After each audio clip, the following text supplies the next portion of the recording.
Magandang gabi. Nandito ako sa amin and pupunta ako sa bahay nila Boss Keng kasi kukunin ko yung golf cart. Yes, pipick upin ko siya ng scooter ko kasi ang layo din nun ha.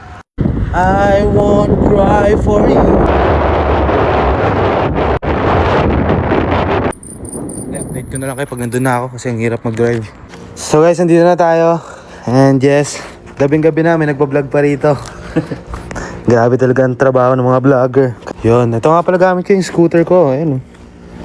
Ang problema ko, paano ko ilalagay ito dito? Kasi, dadaling ko to eh.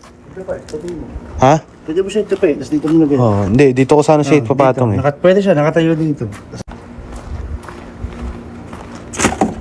Kasya ba to dito? Kasya yung parts.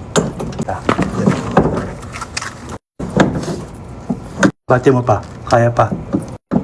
Dahan-dahan ka na lang, Sam. Baka mahulog naman. Makadelikado pa ako, makadisgrasya pa May ako. lock ba yung preno nito? Lock mo yung preno para hindi gumulong yung paa. Nabababa naman to actually. Ayan, pwede mababa na lang to. Yan. So, yan siguro. Hindi naman na siguro yan, no? Pero bago yun, bisitahin ko muna yung mga kaibigan ko rito. Please follow me, kick.com, Sunny J.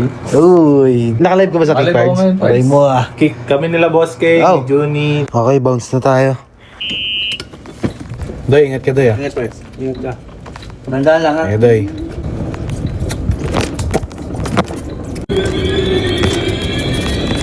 Ano, may Iron Man pa dito. Ito.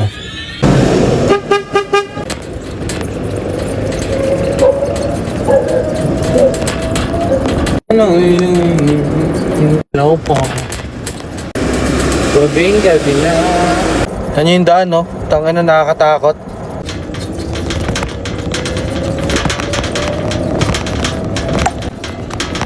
Bubuksan ko lang ang gate. Wow! Gas pa ito.